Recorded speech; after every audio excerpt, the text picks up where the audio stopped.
Okay, so I'm running the application on an emulator, and I just have a couple of questions. When I run it, a couple of things that it does is it tries to get a connection string, and it tries to validate a username and a password, and etc., etc.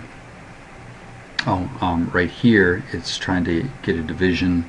I guess it's going to a COM component, and something that we can't see into. It's kind of a black box, and so this is throwing an error, and I'm not sure how important that is, but we can't get it's not trying to get the username and password. It's trying to get a store name, and it's trying to divine the computer name, etc., etc. And so we don't know what those values should be in order for this to work. So it just goes through anyway, and it takes my computer name, and it takes my store name from my computer name, and so that's a question I have. Also, when we go to log in, we'll see that we hit this login breakpoint, and then that goes off to the server, goes through the web services.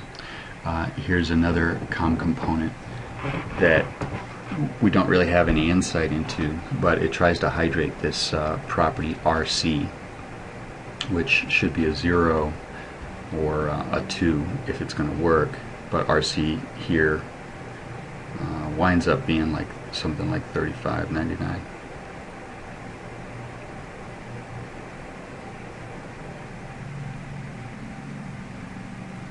$35.06. So it returns a value of $35.06 with this built-in username and password that we have. We don't have any values for usernames and passwords that are going to work in some sort of way. So that's another question, is what values are we supposed to use?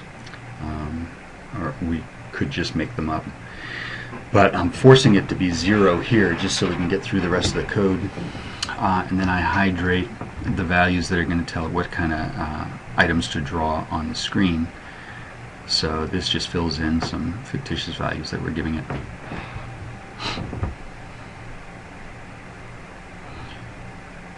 Then we can finish up the login process over in the client software.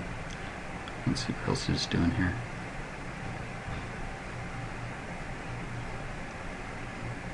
Yeah, we're skipping all the logging altogether, which has been throwing errors, and that also is a COM component. I believe that it's probably trying to get to my event viewer, or my trying to write events to the Windows log, and it doesn't have permissions to do so. So they throw errors every time we try to create an event or write an error out, or write some sort of logging, whether it's errors or not. So anyway, this is trying to set the date time by the server date time.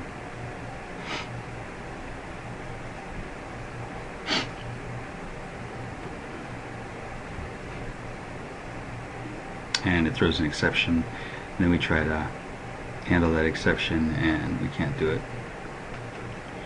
And then we go through 2 or 3 other methods that also throw exceptions, and then we try to log those, and that doesn't work. So my questions in essence are, are there certain usernames and passwords that we should be using? What are in these black boxes? Is that really important on the COM components that we can't look into?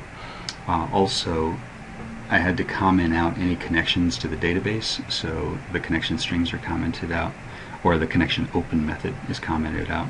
So I want to know, how important is that, and can we get a copy of the database? Because once we are logged in and we try to do certain things on the emulator, we won't be able to do them, primarily because they deal with data a lot. So anyway, we're taking the person that's logged in, throw them into session. Once we do that, then we'll get a screen with buttons on it, and we can start navigating around without having to go back to the web services controls to validate the user again. So we can start clicking around inside the emulator. So anyway, that's as far as we've gotten and these are the questions that I have right now.